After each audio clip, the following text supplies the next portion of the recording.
अमीर घर के बाहर कैंप फायर जलाकर शारदा, प्रसाद और उनके 10 साल का पोता हरीश बैठा हुआ था। दादी, मैं आपसे कुछ पूछना चाहता हूँ। अपनी माँ और बहन से मिलने जाने के अलावा तुम कुछ भी पूछ सकते हो। तुम हमारे पोते हो, तुम जितना कहोगे मैं उतना खर्च कर सकती हूँ। पोता है इसलिए जितना चाहे खर्च करोगी क्या? क्या आप? हाँ हाँ, समझ गया हूँ, इसीलिए मुंह बंद। हाँ पूछो बेटा। कल मेरा बर्थडे है ना दादी? हाँ, इसीलिए तो सबको बुला के मैं धूमधाम से मनाऊंगी। तो क्या आप माँ और बहन को भी कल बुलाएंगी दादी? हरीश के इस तरह से पूछने पे शारदा को बड़ा गुस्सा आता है। मैं उन लोगों को क्यों बुलाऊं जो मेरे बातों का सम्मान नहीं करते? नहीं, मैं उसे नहीं बुलाऊंगी। वो मेरी बात नहीं सुनी, इसीलिए वो आज इस घर से बाहर है और पता नहीं कहाँ पड़ी हुई है। कहीं और नहीं दादी, नानी के घर में वो रहते हैं। इस तरह कहकर वो अपनी जुबान दांतों से काट लेता है। प्रसाद उसके सर पे एक तमाचा लगाते हैं। शारदा गुस्से से देखने लगती है। जाओ भी, जाके सो जाओ। इस तरह कहने पे हरीश दुखी हो जाता है और रोते रोते वहाँ से चला जाता है। छोटा बच्चा है शारदा, उस पे गुस्सा नहीं दिखाना चाहिए। बच्चों जैसा बात कर रहा था क्या? उसे माँ चाहिए, बहन चाहिए और ऊपर से चाहता है कि मैं उन्हें बुला कर लेकर आऊं। उसे तुम्हारी सोच के बारे में तो नहीं पता ना शारदा। जो तुम सोच रही हो वो गलत है और जिस रास्ते पे चल रही हो वो भी गलत है। क्या बात है? आजकल मैं देख रही हूँ कि आपकी आवाज ऊंची हो रही है। तुम्हारी हरकतें सहते सहते मैं तो थक चुका हूँ। कहा दोनों भाई बहन आज खेलते, लेकिन तुम्हारी वजह से वो दोनों आज अलग हो गए हैं। दोनों कितने परेशान हैं। प्रसाद जब इस तरह से जोर जोर से कह ही रहे थे, तभी वहाँ पे रमेश आ जाता है और कहने लगता है, पिताजी, आपने हरीश को क्या कहा? वो क्यों रो रहा है? तुम्हारी माँ है ना, मोटी भैंस के तरह, कद्दू के तरह, जाके उन्हीं से अच्छे से पूछो। क्या है माँ, आखिरकार हो क्या रहा है? वो मेरे पास आकर कहने लगा अपनी माँ और बहन को बर्थडे पे बुलाने के लिए। मैंने गुस्से से ना कह दिया, तो फिर वो तुम्हारे पास रोते रोते गया और तुम सवाल करने के लिए हमारे पास आ गए। इस तरह से कहने पे रमेश बिना कुछ जवाब दिए वहाँ से अपने बेडरूम में चला जाता है। इस घर में नाती और पोती का समान शिक्षा होना चाहिए था, पर एक अमीरी में पल रहा है और दूसरा गरीबी में। ये सब कुछ तुम्हारे लिए हुआ है। मैंने तो कहा ही था कि वो भव्या को अनाथ आश्रम में छोड़ दे, फिर बहू यहाँ आके आराम से रह सकती है, लेकिन वो तो नहीं सुनी। अगर इस पृथ्वी में सब तुम्हारी तरह सोचने लगे तो यहाँ सिर्फ मर्द ही बचेंगे, एक महिला नहीं रहेगी। इसलिए ईश्वर ने तुम्हें बेटी नहीं दी। बेटी होती तो समझ आता कि क्यों वो अपनी बेटी को छोड़ी नहीं और वहीं पे गरीबी में जिंदगी गुजार रही है। लड़कों पे जितना भी खर्च करे वो कम है। बाद में वो कमा के पैसे लाएगा ही और दहेज भी लेके आएगा। उसके बावजूद शारदा, तुम्हें उस पर दया भाव नहीं है। चाहे आप कुछ भी कह ले, मैं नहीं सुनने वाली। लड़की पे बस पैसे खर्च होते हैं। शादी के वक्त दहेज सामान सब लेके जाएगी। मैंने बहू से कहा था भव्या को छोड़ के यहाँ पे रहो, तुम्हारी जिंदगी सुखमय होगी, पर वो सुनी नहीं। इसीलिए तो ऐसी जगह पे जाके अपना जिंदगी गुजार रही है। इस तरह कहकर शारदा वहाँ से चली जाती है। फिर एक दिन एक मिट्टी के घर में लकड़ी के चूल्हे के सामने अनामिका और भव्या बहुत ही दुखी होकर बैठी हुई थी। कल बेटा हरीश का जन्मदिन है। जरूर पता होगा सासू माँ को कि मैं हरीश से वहाँ पे मिलने जरूर जाऊंगी, इसीलिए पहले उन्होंने कहीं और प्लान किया होगा। इतना कहकर रोने लगती है अनामिका। आपको भाई याद है माँ? हाँ बेटा। लेकिन माँ, दादी ने तुम्हें और मुझे इस तरह घर से क्यों निकाल दिया? हमारे पास पैसे नहीं है ना बेटा, इसीलिए दादी ने हमें घर से बाहर निकाल दिया। इस तरह अनामिका कहती है। उसे समझ नहीं आ रहा था कि उसे ऐसे वक्त क्या कहना चाहिए। माँ, मुझे भैया को एक बार देखना है। मैं उनके साथ लड़ना चाहती हूँ, उनके साथ खेलना चाहती हूँ, उनके खिलौनों को लेकर मैं छीनना चाहती हूँ। माँ, भव्या जब इस तरह से कह रही थी, अनामिका बस रोए जा रही थी। माँ, कल भैया का जन्मदिन है, तो क्या हम घर जा सकते हैं? दादी ने हमें घर पे नहीं बुलाया बेटा, जब बुलाएंगी तब जाएंगे। ठीक है माँ। सो जाओ बेटा, अभी कल तुम्हारा स्कूल है ना। इस तरह कहने पर भव्या बिस्तर पे सो जाती है। उधर अमीर घर पे रमेश बिस्तर पे सो रहा था। अचानक से वो उठ जाता है। वो उठ के चारों तरफ देखने लगता है, पर उसका 10 साल का बेटा उसे कहीं नहीं दिखता। उठ के वो अपने कमरे में देखने लगता है, पर उसे हरीश कहीं नहीं दिखता। सोते वक्त तो वो मेरे बगल में ही था, अभी वो कहीं नहीं दिख रहा है। शायद माँ पिताजी के कमरे में गया होगा। ये सोच ही रहा था, तभी उसे अचानक से रोने की आवाज आती है। इस वक्त में अभी कौन रो रहा होगा? इस तरह सोचते हुए वो हॉल में आता है। देखता है सोफे पे बैठकर हरीश वहीं पे रो रहा है। वो परेशान होके जल्दी जल्दी हरीश के पास जाता है। क्या हो गया बेटा, तुम यहाँ बैठ के क्यों रो रहे हो?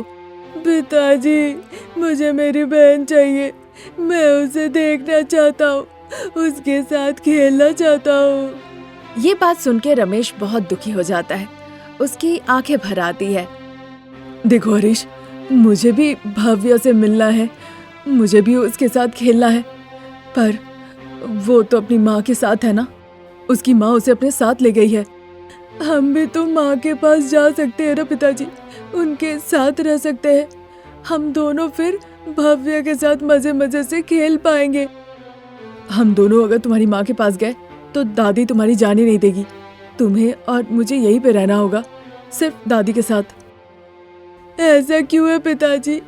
दादी माँ और भव्या को डांट के हमारे घर से बाहर क्यों भेज दी? इसकी वजह तो नहीं पता बेटा, पर मैं वजह जानना चाहता हूँ। पिताजी, कल मेरा जन्मदिन है, माँ और बहन को हम बुला सकते हैं। ठीक है, पर ध्यान रखना कि ये बात दादी को कैसे भी पता न चले बस। हरीश ने जो मांगा उसके लिए रमेश तैयार हो गया। इस बात से हरीश बहुत खुश हो गया।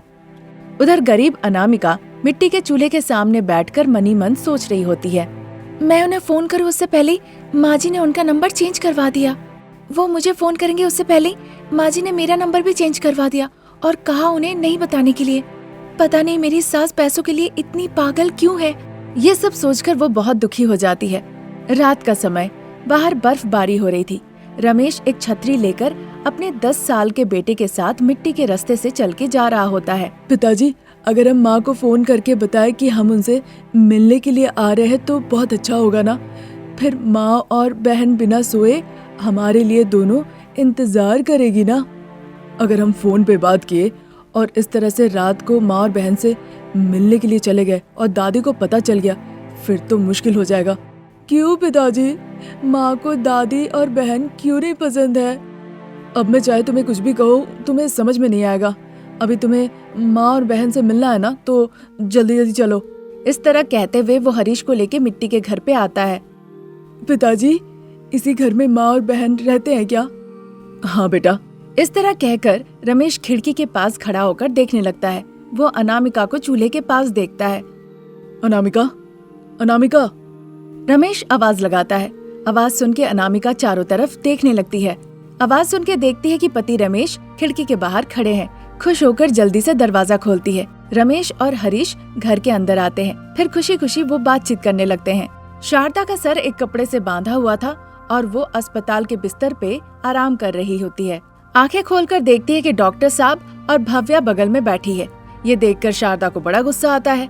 डॉक्टर साहब, अभी के अभी इसे कहिए यहाँ से चले जाने। मुझे ये बिल्कुल पसंद नहीं, मेरा दिमाग खराब हो रहा है। आज जो आप जिंदा है वो बस इसी लड़की के लिए है। ये कैसी बात कर रहे डॉक्टर साहब? शारदा जब ये पूछ ही रही थी तभी वहाँ पे प्रसाद आते हैं और पूरी बात खुल के बताते हैं। सुन के शारदा आश्चर्य हो जाती है। फिर रमेश और अनामिका वहाँ पे आते हैं और शारदा से बातचीत करने लगते हैं। मुझे माफ कर देना बहू, मुझसे बहुत बड़ी भूल हो गई है। चलो हम सब घर चलते हैं। ये सुनकर रमेश और अनामिका बहुत खुश होते हैं। शारदा को अस्पताल से घर ले जाते हैं।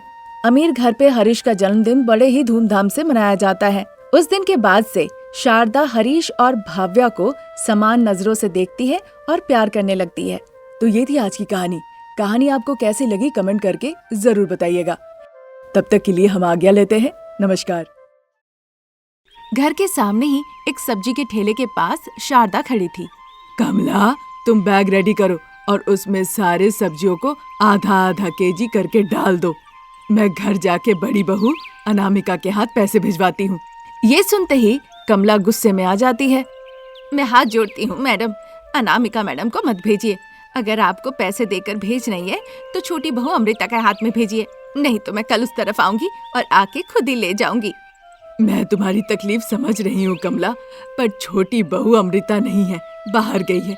कब लौटेगी वो कुछ कह कर नहीं गई है। मैडम, इतना कहकर वो चारों तरफ देखने लगती है, पर उसे कुछ समझ में नहीं आता। मैडम, आपको एक सच बताऊं, जब से वो काली अनामिका को देखा है ना, मुझे बुरे बुरे सपने आते हैं। डर के मारे बीच रात में उठ जाती हूँ, ऐसा मेरे पति कहते हैं। इस तरह से वो कहती है। उधर बगीचे में अनामिका पौधों पर पानी दे रही होती है। उसके आंखों में आंसू थे। तभी उसने कमला को देखा। कमला सर झुका के वहां खड़ी थी। अरे, चारों तरफ घर का देख लिया पर बगीचा ही नहीं दिखा। अब अनामिका की नजर पड़ चुकी है, कुछ करने का भी नहीं है। इस तरह वो मन ही मन सोचती है और सब्जियों को देखने लगती है। अरे, उसका काला मुंह नहीं दिखेगा, वो पल्लू से ढक लेगी। इस तरह कहते हुए वो काली रंग की अनामिका के पास लॉन में जाती है। देखती है कि अनामिका के आंखों में आंसू है। सुन रही हो बहू, तुम्हारा चेहरा देखकर कमला सपनों में डर जाती है। तुम चेहरे से पल्लू मत हटाना, समझी? मैं जाकर पैसे दे के आती हूँ। कहकर शारदा घर के अंदर चली जाती है। उधर एक मैकेनिक का दुकान था। बिना गाड़ी मरम्मत किए बेटा रमेश दुखी होकर बैठा था।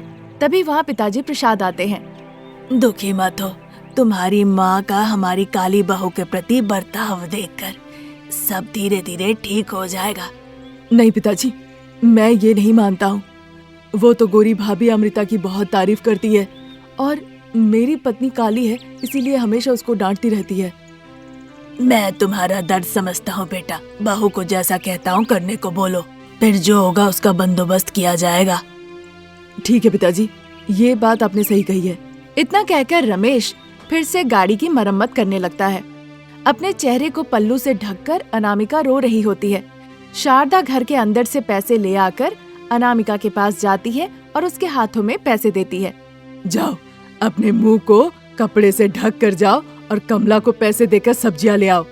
ठीक है माँ जी। इस तरह कहने पे अनामिका अपने चेहरे को साड़ी के पल्लू से ढककर सब्जी बेचने वाली कमला के पास जाती है। कमला अनामिका का चेहरा देखे बिना ही सब्जी का बैग उसे दे देती है। अनामिका भी बिना कुछ कहे सब्जी का थैला लेती है और पैसा ठेले पे रखकर वहाँ से चली जाती है। सब्जियों का थैला लेकर वो बाजार से घर आ जाती है। कमला भी दुखी मन लेकर सब्जी के ठेले को ढकेलते हुए वहाँ से चली जाती है। शारदा हॉल में ही थी। अनामिका को घर लौटते हुए वो देखकर कहती है, अरे काली बहू, राशन का दुकान जाना होगा, थैला किचन में रख के लौट आओ, मैं बाहर खड़ी हूँ। माँ जी, मैं कहीं नहीं जाऊंगी। सभी लोग मुझे देखकर डर रहे हैं, भूत भूत कहकर चिढ़ा रहे हैं। मुझे बहुत बुरा लग रहा है। इतनी हिम्मत तुम्हारी, मेरे साथ जुबान लड़ा रही हो? जो मैं कह रही हूँ वही करो। जाओ, दूसरा थैला लेकर आओ। इस तरह कहने पर अनामिका दुखी होके किचन की तरफ चली जाती है। तब करीबन मध्य रात्रि बिस्तर पे अनामिका और रमेश बैठे हुए थे। अनामिका, तुम बिल्कुल परेशान मत हो। तुम जाकर देखो कि अमृता भाभी अपने चेहरे पर कौन सा मेकअप लगाती है। चाहे कितने भी महंगे क्यों ना हो, मैं तुम्हारे लिए खरीद के ले आऊंगा। अरे, आपने तो अच्छी बात कही है। जैसे वो बाहर जाएंगी ना, मैं एक तस्वीर ले लूंगी। ठीक है, फिर वो फोटो तुम मुझे भेज देना। मैं मार्केट में जाकर वो फोटो दिखाकर जो जो सामान है वो ले लूंगा। ठीक है जी। ऐसा कहकर अनामिका खुशी खुशी रमेश को गले लगा लेती है। उस रात शारदा के घर में सावित्री आती है उसे हल्दी कुमकुम लगाने। दीदी, हम अपने पोते का मुंह जुट्ठी रस्म करने वाले हैं। बहुत अच्छी बात है सावित्री। 2 दिन पहले बेटे की शादी हुई, गोद बढ़ाई हुई, अब पोते की मुंह जुट्ठी। तुम सच में बहुत सुखी हो। सच में बयां नहीं कर सकती। वैसे आपकी भी तो 2 बहुएं हैं, एक काली है, एक गोरी है। मेरी बहुओं से पहले आई है, वो खुशी तो आपको भी मिल सकती है। इस तरह कहती है। उधर किचन में खड़ी काली बहू अनामिका ये सारी बात सुन लेती है। सुन के वो दुख से अपना सर झुका लेती है। और उधर गोरी बहू अमृता अपने बेडरूम से ये सारी बातें सुन लेती है। ये सब सुन के उसे बड़ा ही गुस्सा आता है। हमारे घर में जिस मतलब से आई है कीजिए और जाइए, हमारे पारिवारिक बातों में घुसने की क्या जरूरत है। इस सावित्री काकी को ना मैं सबक सिखा के रहूंगी। ये कहकर वो अपना मोबाइल देखने लगती है। उधर शारदा सावित्री से कहती है, हमारी किस्मत में भी होना चाहिए ना सावित्री, तुम किस्मत वाली हो कि तुम दादी बन गई। अब देखना पड़ेगा कि मेरी गोरी बहू अमृता ये खुशखबरी कब सुनाती है। ये सारी बातें सुन के किचन में खड़ी काली बहू रानी अनामिका रोने लगती है और उधर बेडरूम में बिस्तर के ऊपर बैठी अमृता, अब उनकी किस्मत अच्छी करने के लिए मुझे बच्चे पैदा करने होंगे, बाप रे। इस तरह सोचते हुए वो अपना फोन देखने लगती है। उधर हॉल में बैठी सावित्री, भूलिएगा मत दीदी, अपनी काली बहू रानी अनामिका को भी ले आइएगा। लेकिन एक बात बताओ, ये काली बहू को बुलाने के पीछे ऐसी कौन सी बात है? भले अनामिका का रंग काला हो पर उसका दिल सोने का है। उसके प्यार में कोई मिलावटी नहीं है। सावित्री की ये बात सुनकर शारदा को बड़ा गुस्सा आता है। ये बात सावित्री समझ जाती है। फिर जानबूझ के उसे परेशान करने के लिए सावित्री उसके पीछे लग जाती है। दीदी, जब मेरी बहू गर्भवती थी, एक दिन मुझे अचानक से गांव जाना पड़ा था, तो मैं आपके यहाँ आई थी। आपकी बहू अमृता थी, जिसे आप बहुत प्यार करती हैं। उसे मैंने पूरी बात बताई, पर उसने तो मुंह में जो आया आपके बारे में कहा। इस तरह से कहने पे शारदा बीच में कहने लगती है, एक बात सुन लो, अगर तुम काली बहू को यहाँ बुलाने आई हो तो मैं नहीं आने वाली हूँ, आगे तुम्हारी मर्जी। दीदी, गांव के प्रधान होने के नाते आपको आना पड़ेगा, और काली बहू का दिल अच्छा है, उसे भी लाना पड़ेगा। दोनों आइएगा। अनामिका, अनामिका। इस तरह वो बुलाने लगती है। किचन में खड़ी खड़ी अनामिका रो रही थी। अपना आंसू पोंछ के वो जल्दी से आती है। सावित्री कुमकुम लगा देती है। अनामिका खुश हो जाती है। जब वो छोटा था उसकी तुमने जान बचाई है, उसकी मुझुट्ठी है, तुम लेकिन जरूर आना। माँ जी तो जा ही रही है ना चाची, फिर मैं क्यों, बताइए। तुम्हें आना ही पड़ेगा अनामिका। बिना जाए वे ये रहेगी क्या? अमृता को भी न्योता दो, मैं उसे भी लेकर आऊंगी। इस बहू के साथ मैं अकेले नहीं आऊंगी। अमृता। इस तरह शारदा जोर जोर से अमृता को बुलाती है। अमृता बेडरूम में बैठकर फोन देख रही थी। तभी, मुझे कोई न्योता नहीं चाहिए, मैं नहीं जा रही हूँ। इस तरह से कहने पे सावित्री शारदा को देखकर, वो आपका सम्मान बिल्कुल नहीं करती है, फिर भी आप उसे इतना प्यार क्यों करती है ये नहीं समझ में आता है दीदी। बहुत हुआ, ये सब में मैं क्यों पढ़ूं, आप दोनों लेकिन जरूर आइएगा। इस तरह कहकर सावित्री वहाँ से चली जाती है। अमृता, तैयार हो जाओ, हमें फंक्शन में जाना है। मैं तैयार हो जाऊँ माँ जी? अनामिका बड़ी आशा के साथ ये पूछती है, लेकिन शारदा बिना कुछ जवाब दिए चुपचाप वहाँ से चली जाती है। अमृता अपने कमरे में ड्रेसिंग टेबल के सामने रेडी हो रही होती है। अनामिका भी रेडी होने के लिए मेकअप लगाने लगती है। शारदा जेवर पहन के हॉल में आती है। शारदा अपनी दोनों बहुओं को खूबसूरत देखकर हैरान हो जाती है। उदास चेहरा बनाकर वो दोनों बहुओं को देखने लगती है। ये क्या है? दोनों ने ही लगता है एक ही तरह का मेकअप लगाया है। दोनों से ही मेरी नजर नहीं हट रही है, कौन अमृता है और कौन अनामिका है। ये सोच ही रही थी उस वक्त रमेश और प्रसाद घर लौट आते हैं। शारदा, इन दोनों में से कौन अनामिका है और कौन अमृता है, बताओ। अगर सही सही बता पाई तो मैं तुम्हें 10,000 दूंगा, नहीं तो बदले में तुम 25,000 दोगी। अच्छा ठीक है जी। इस तरह से कहने पर शारदा अपनी दोनों बहुओं के साथ लॉन में तैयार होके आती है। रमेश और प्रसाद भी वहाँ आकर हाजिर होते हैं। शारदा पानी का पाइप लेती है और दोनों बहुओं के ऊपर पानी डाल देती है। बस देखती है कि दोनों बहुएं तो काली है। देखकर शारदा वहीं बेहोश होकर गिर जाती है। रमेश और प्रसाद हंसने लगते हैं। अमृता शर्मा के भाग के घर के अंदर चली जाती है। रमेश, प्रसाद और विनोद तीनों शारदा को देख रहे थे। दोनों बहुएं काली होने की वजह से शारदा बेहोश हो चुकी थी। अब कभी भी शारदा होश में आ सकती है, ये सोचकर विनोद और अमृता शारदा के पैर के पास बैठे हुए थे। मुझे माफ कर दो माँ, क्योंकि काली बहू को तुम स्वीकारती नहीं। मैंने देखा था तुमने भाभी के साथ क्या किया था। इसी बात के डर से मैंने अमृता के चेहरे पे ढेर सारा मेकअप लगवाया और आपके सामने ले आया। इस बात को जाने बिना ही मैंने बहू अनामिका के साथ कितना अत्याचार किया है। फिर अनामिका को देखकर, मुझे माफ कर देना बड़ी बहू। अरे माँ जी, ये सब आप क्यों कह रही है? चलिए, उधर सावित्री काकी हमारे लिए इंतजार कर रही होंगी। ये सुनते ही शारदा घबराते हुए कहती है, अरे बाप रे, अगर सावित्री को पता चल गया कि मेरी दोनों बहुएं काली है, फिर तो मेरे साथ खेल खेलेगी। मैं नहीं जाऊंगी। इस तरह कह के वो वहाँ से भाग के कमरे में जाती है और दरवाजा बंद कर लेती है। ये देखकर सभी लोग हंसने लगते हैं। ये थी आज की कहानी। नई कहानी लेके जल्द हाजिर होंगे, तब तक के लिए नमस्कार।